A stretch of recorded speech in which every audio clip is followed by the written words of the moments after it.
Assalamualaikum warahmatullahi wabarakatuh. Eh, Perkenalkan, saya Fadlan Mutasawid dan bersama Taufik Ilham Kusbandi. Nah, di sini kita akan menjelaskan proyek kita. Nah, proyeknya itu apa sih? Proyeknya itu mendeteksi kebakaran dini menggunakan sensor MQ2 dan DHT02.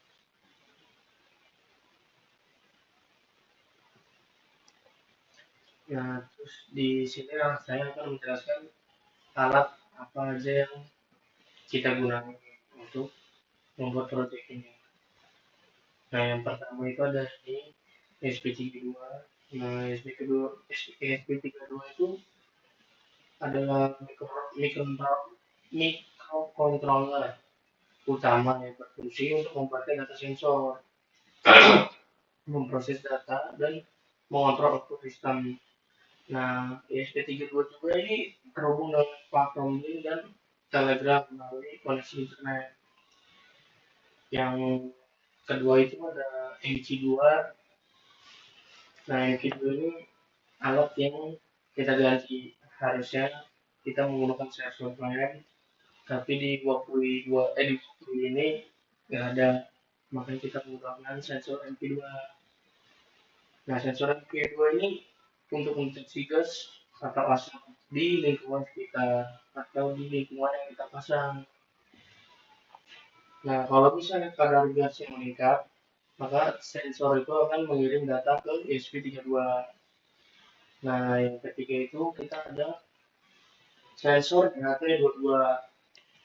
Nah, sensor DHT22 ini untuk membaca suhu dan kelembapan udara. Sensor DHT22 ini juga membantu sistem untuk mendeteksi peningkatan suhu yang berpotensi menyebabkan kebakaran. Nah, yang keempat itu ada ini. Nah, ini itu namanya LED. Nah, di sini LED itu cuma sebagai indikator visual. Nah, LED itu akan menyala ketika sistem mendeteksi kondisi waspada atau dalam bahaya.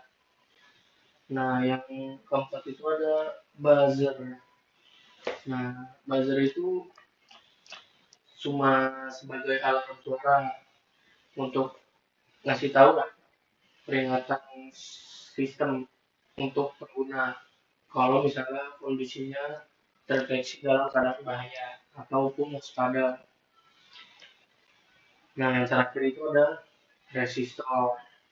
Nah, resistor ada di dalam rangkaian ini itu untuk membatasi arus listrik agar RDA tidak menerima tegangan atau arus yang berlebihan. Nah, terakhir dari saya itu adalah sistem cara kerjanya, itu penjelasan cara kerja itu dari saya itu nanti si ESP3 ini membaca data dari sensor MP2 dan DHT22 secara terus-menerus, jadi akan looping.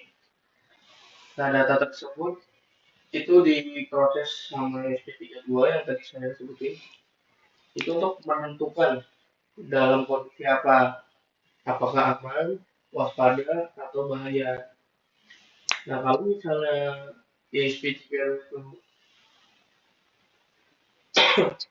dapat data atau nilai atau suhu melebihi batas dari dua sensor tersebut, maka si sistem ini, si SP32 ini akan melakukan LED dan buzzer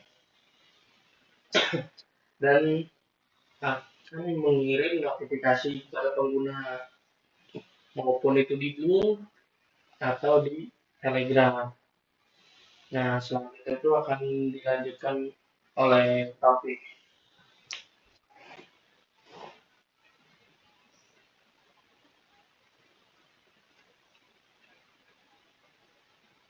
Di sini saya akan menjelaskan kode-kodenya ya.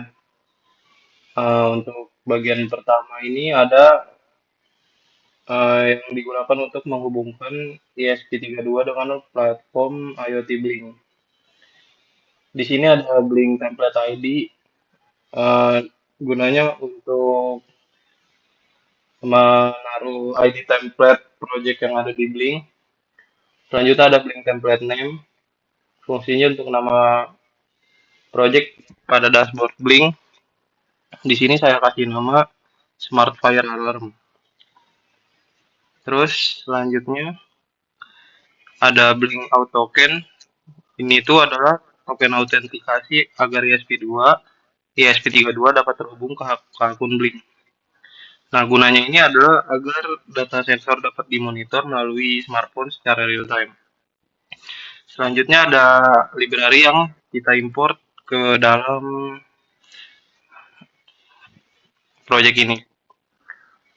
Library ini digunakan untuk menambah fitur tertentu ke dalam program. Fungsinya, kalau yang pertama ini yang wifi.h, ini tuh untuk digunakan untuk menghubungkan ESP32 ke internet.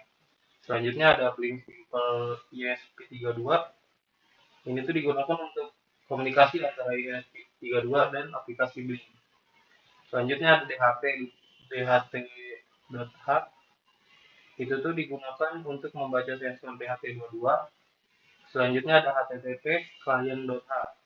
Yaitu request HTTP ke Telegram API. Selanjutnya ada Wi-Fi client secure. Ini tuh digunakan agar koneksi Telegram menggunakan HTTPS yang aman. Selanjutnya ada time. Time itu digunakan untuk mengambil waktu internet secara real time. Untuk yang ini adalah konfigurasi Wi-Fi. Itu untuk menyimpan nama Wi-Fi-nya dan passwordnya ya. Menggunakan ESP32. Terus di sini ada konfigurasi Telegram. Untuk yang bot token ini adalah identitas bot Telegram dan ini isi tokennya. Untuk yang kedua ada chat ID. Chat ID itu untuk tujuan notifikasi chat pribadi dan ini tokennya yang kita gunakan. Selanjutnya ada chat ID group. Ini sama kayak yang atas, cuman bedanya ini untuk uh, si chatnya itu ngarah ke grup Telegram. Selanjutnya ada informasi lokasi. Di sini ada string lokasi yang kita taruh titiknya di rumah dan di sini ada string alamat yang kita isi alamat kita. Untuk variabel boolean ini kita taruh variabel boolean ini untuk mencegah spam notifikasinya. Lalu ada konfigurasi pin. Ini tuh digunakan untuk menentukan pin ESP32 yang dipakai. Dan ini adalah ada komponen-komponennya yang tadi ada di program ini. Ini adalah membuat objek sensor DHT22 agar ESP32 dapat membaca suhu dan kelembapan dari sensor DHT22. Untuk string get waktu, ini adalah function untuk mengambil waktu internet secara real time. Fungsinya adalah untuk menampilkan waktu kejadian kebakaran pada laporan Telegram.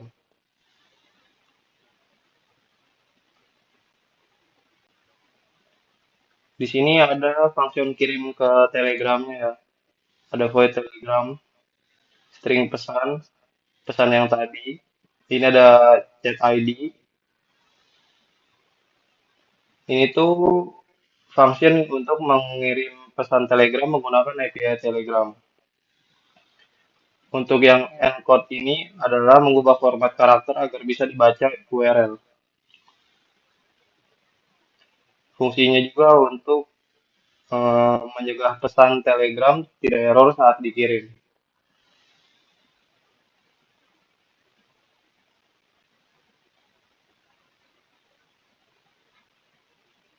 Selanjutnya ada Spring Void kirim laporan. Di sini tuh functionnya untuk membuat laporan kebakaran otomatis. Isi laporannya itu ada lokasi, alamat, informasi gas suhunya, ada sama gate waktu yang tadi tuh, yang jam. Ini tuh mensimulasikan pengirim laporan otomatis ke pemadam kebakaran. Untuk bagian yang ini, bagian program yang dijalankan sekali saat ESP32 pertama nyala.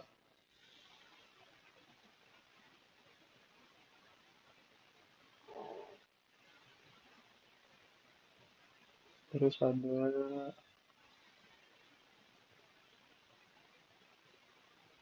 oh ini, ada void loop. Ini tuh bagian utama program yang berjalan terus-menerus. Fungsinya itu untuk mencegah sensor, menentukan level kondisi, mengontrol buzzer dan LDI, dan mengirim konfi- kon- dan mengirim notifikasi. Di sini ada Blink Virtual Write. Ini itu menjaga kondisi real time dengan server Blink yang tetap aktif.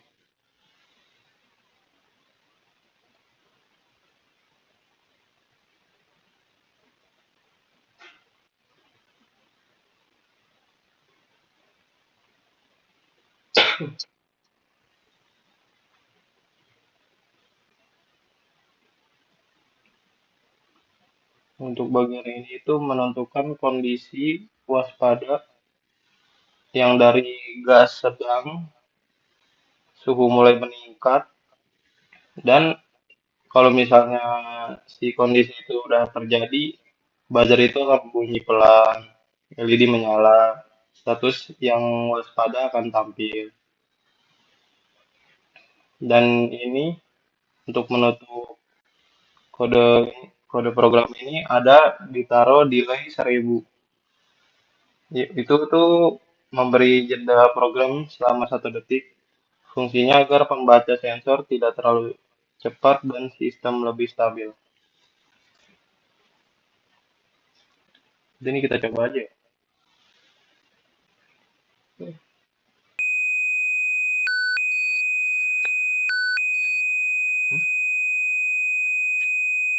Mau lanjutin. Ulang, ulang dong. Nah, langsung bisa nih. Di sini kita coba programnya.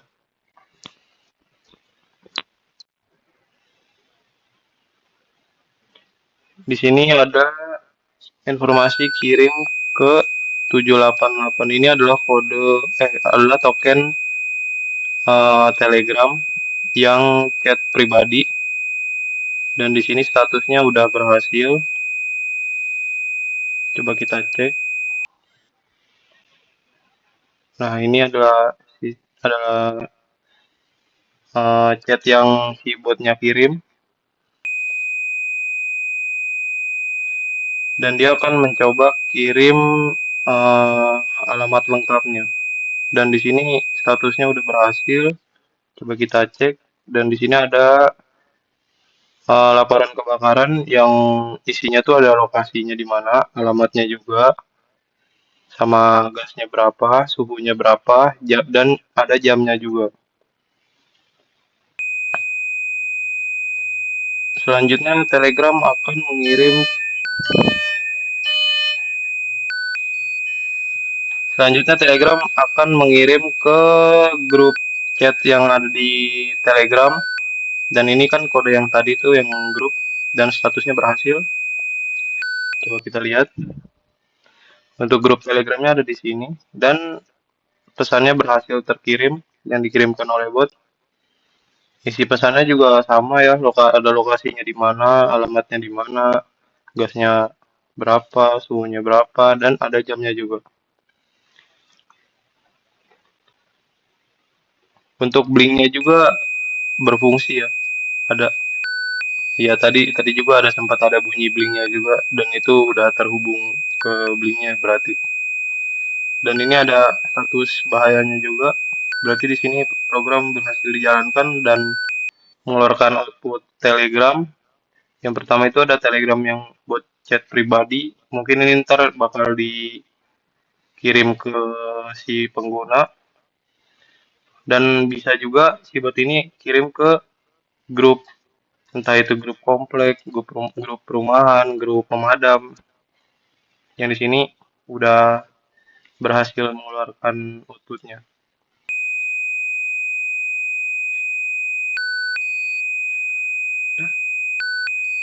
Nah, nanti untuk notifikasi Blink di HP akan kita kasih screenshotannya di lampiran. Hmm. Nah, terima kasih semuanya. Mohon maaf bila ada yang kurang. Nah, kita tutup sampai di sini. Assalamualaikum warahmatullahi wabarakatuh.